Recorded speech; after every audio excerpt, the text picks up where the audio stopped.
नमस्कार देवियों और सज्जनों, मैं हूं अमिताभ बच्चन और आज हम एक बहुत ही गहरे और महत्वपूर्ण सवाल पर विचार करने जा रहे हैं। यह सवाल सदियों से मानवता को परेशान करता आया है। युद्ध क्यों होते हैं? और इससे भी बड़ा सवाल, युद्ध रुके भी तो कैसे? इस गंभीर विषय पर प्रकाश डालने के लिए हम एक महान विचारक जे कृष्णमूर्ति और उनकी गहन पुस्तक की ओर देखते हैं, जो हमें सिखाती है कि दुनिया में शांति लाने का रास्ता हमारे भीतर से होकर गुजरता है। यह कोई साधारण किताब नहीं है, बल्कि एक आईना है जो हमें हमारी अपनी जिम्मेदारियों को दिखाता है। जे कृष्णमूर्ति 20वीं सदी के सबसे प्रभावशाली दार्शनिकों में से एक थे। उन्होंने किसी धर्म या विचारधारा का प्रचार नहीं किया। इसके बजाय उन्होंने हमें सीधे सत्य को देखने के लिए प्रोत्साहित किया, बिना किसी गुरु या शास्त्र के। उनकी शिक्षाएं सरल लेकिन बहुत गहरी हैं।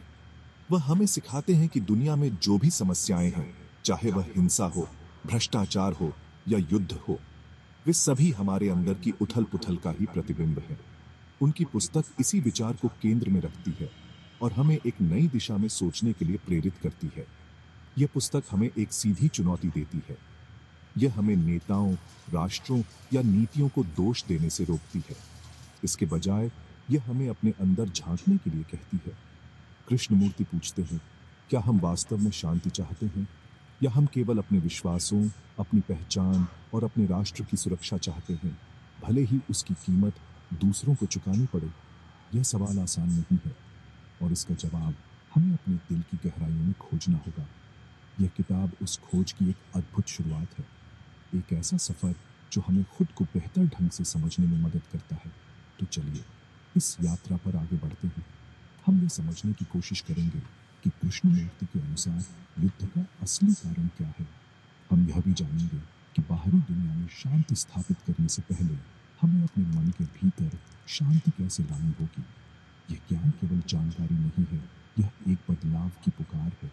यह एक मौका है यह समझने का कि एक शांतिपूर्ण दुनिया का सपना तभी सच हो सकता है जब हममें से हर एक व्यक्ति अपने भीतर शांति की लौ जलाने के लिए तैयार हो। आइए इस ज्ञान के प्रकाश में आगे बढ़ें। अक्सर जब हम युद्ध के बारे में सोचते हैं तो हमारे दिमाग में टैंक, सैनिक और सीमाओं पर होने वाली लड़ाइयों की तस्वीरें आती हैं। हम सोचते हैं कि युद्ध देशों के बीच होता है, नेताओं के फैसलों के कारण होता है। लेकिन कृष्णमूर्ति हमें एक बिल्कुल अलग दृष्टिकोण देते हैं। वह कहते हैं कि असली युद्ध क्षेत्र हमारे बाहर नहीं, हमारे भीतर है, हमारे मन के अंदर। यह एक बहुत ही शक्तिशाली विचार है। इसका मतलब है कि दुनिया में जो भी हिंसा और संघर्ष हम देखते हैं, उसकी जड़ें हमारे अपने मन में मौजूद क्रोध, भय, लालच और अलगाव की भावनाओं में छिपी है। सोचिए, क्या ऐसा नहीं है? जब हम किसी से नफरत करते हैं, जब हम किसी समूह को खुद से अलग और कमतर समझते हैं, तो क्या हम अपने अंदर एक छोटा सा युद्ध नहीं लड़ रहे होते? यह आंतरिक संघर्ष ही धीरे धीरे बड़ा रूप ले लेता है और बाहरी दुनिया में हिंसा बनकर प्रकट होता है। मैं और तुम, हम और वे में बंट जाते हैं। हम अपने धर्म, अपनी राष्ट्रीयता, अपनी विचारधारा को सर्वोच्च मानने लगते हैं और दूसरों को दुश्मन की तरह देखने लगते हैं। कृष्णमूर्ति हमें याद दिलाते हैं कि यह विभाजन ही हर संघर्ष की जड़ है। कृष्णमूर्ति के अनुसार हम सभी इस हिंसा के लिए जिम्मेदार हैं। यह सुनना शायद थोड़ा मुश्किल लगे, लेकिन यह सच है। जब हम अपने दैनिक जीवन में गुस्सा करते हैं, ईर्ष्या करते हैं या किसी के प्रति पूर्वाग्रह रखते हैं, तो हम उस सामूहिक चेतना में योगदान दे रहे होते हैं जो अंततः युद्ध को जन्म देती है। एक सैनिक जो सीमा पर लड़ रहा है, वह उस नफरत का ही प्रतीक है जो समाज में फैली हुई है। इसलिए केवल नेताओं को दोष देना या शांति संधियों पर हस्ताक्षर करना काफी नहीं है। असली बदलाव तब आएगा जब हम एक व्यक्ति के रूप में अपने भीतर की हिंसा को समझेंगे और उसे खत्म करेंगे। यह एक बहुत बड़ी जिम्मेदारी है, लेकिन यह एक बहुत बड़ा अवसर भी है। इसका मतलब है कि शांति की शक्ति हमारे हाथों में है। हमें किसी मसीहा या नेता का इंतजार करने की जरूरत नहीं है। हम खुद से शुरुआत कर सकते हैं। हम अपने विचारों, अपनी भावनाओं और अपने कार्यों के प्रति जागरूक हो सकते हैं। हम यह देख सकते हैं कि कैसे हमारा अहंकार और हमारी असुरक्षा हमें दूसरों से अलग करती है। जब हम इस आंतरिक युद्ध को समाप्त करने का प्रयास करते हैं, तभी हम एक सच्ची और स्थायी शांति की नींव रख सकते हैं। तो सवाल यह उठता है कि यह आंतरिक संघर्ष शुरू कहां से होता है? हम लड़ते क्यों हैं? कृष्ण मूर्ति बहुत गहराई में जाकर इसके मूल कारणों की पड़ताल करते हैं। उनका तर्क है कि युद्ध का सबसे बड़ा कारण हमारी पहचान की भावना है। हम खुद को एक भारतीय, एक अमेरिकी, एक हिंदू, एक ईसाई या किसी और लेबल से जोड़ लेते हैं। यह पहचान हमें सुरक्षा का झूठा एहसास देती है। हम अपने समूह, अपने देश, अपने विश्वास को बचाने के लिए कुछ भी करने को तैयार हो जाते हैं, यहां तक कि किसी की जान लेने के लिए भी। यह पहचान हमें विभाजित करती है। यह हम बनाम वे की मानसिकता बनाती है। हम भूल जाते हैं कि इन सभी लेबलों के नीचे हम सभी इंसान हैं। हम सभी एक ही तरह की खुशियां, दुख, भय और आशाएं महसूस करते हैं, लेकिन हमारी पहचान हमें अंधा कर देती है।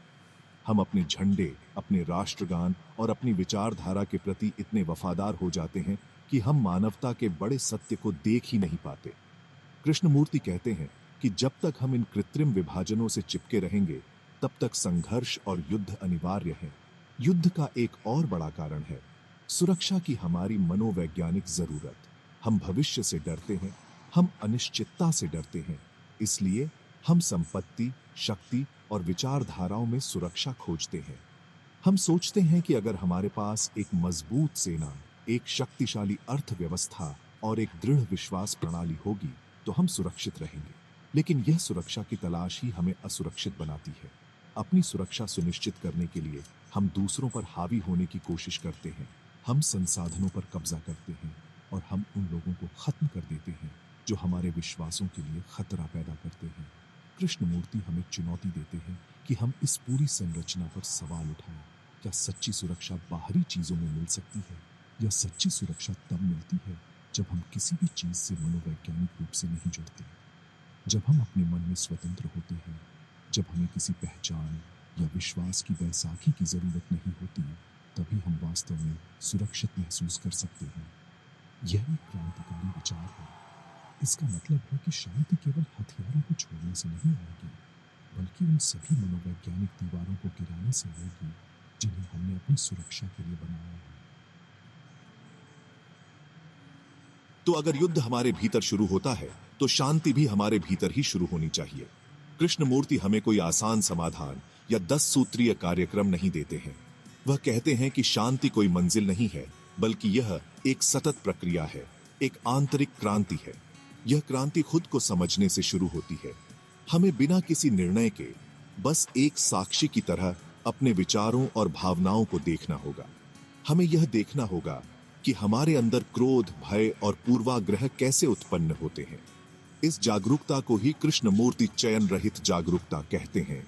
यह आत्मनिरीक्षण का मार्ग है। इसके लिए हमें अपने विश्वासों, अपनी परंपराओं और समाज द्वारा सिखाई गई हर बात पर सवाल उठाना होगा। क्या यह सच है कि मेरा देश दूसरों से बेहतर है? क्या यह सच है कि मेरा धर्म ही एकमात्र सच्चा मार्ग है? जब हम साहस के साथ ऐसे सवाल पूछना शुरू करते हैं, तो हम उन बंधनों को तोड़ना शुरू कर देते हैं जो हमें विभाजित करते हैं।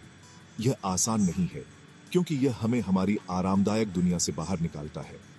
लेकिन कृष्णमूर्ति के अनुसार सच्ची स्वतंत्रता और शांति के लिए यह आवश्यक है। कृष्णमूर्ति शिक्षा में एक क्रांतिकारी बदलाव का भी सुझाव देते हैं। वह कहते हैं कि हमारी वर्तमान शिक्षा प्रणाली हमें केवल जानकारी और प्रतिस्पर्धा सिखाती है। यह हमें सिखाती है कि कैसे सफल होना है, लेकिन यह हमें यह नहीं सिखाती कि कैसे एक अच्छा इंसान बनना है। हमें एक ऐसी शिक्षा की आवश्यकता है जो बच्चों को खुद को समझने में मदद करे। एक ऐसी शिक्षा जो उन्हें सवाल पूछने, डर से मुक्त होने और पूरी मानवता के प्रति प्रेम और करुणा विकसित करने के लिए प्रोत्साहित करे। जब हम ऐसी पीढ़ियों का निर्माण करेंगे, तो युद्ध की संभावना अपने आप कम हो जाएगी। अंत में इस किताब का संदेश बहुत स्पष्ट और प्रेरक है। दुनिया को बदलने की शक्ति आपके और मेरी, हम में से हर एक के भीतर है। हमें किसी सरकार या संगठन के बदलने का इंतजार नहीं करना है। बदलाव की शुरुआत एक व्यक्ति से होती है जो अपने भीतर की हिंसा को समझने और उसे खत्म करने का फैसला करता है। जब हम अपने भीतर शांति पाते हैं, तो वह शांति हमारे कार्यों, हमारे संबंधों और हमारे आसपास की दुनिया में फैलने लगती है। जैसा कि कृष्णमूर्ति कहते हैं, आप ही दुनिया है। इसलिए अगर हम एक शांतिपूर्ण दुनिया चाहते हैं, तो हमें एक शांतिपूर्ण इंसान बनना होगा।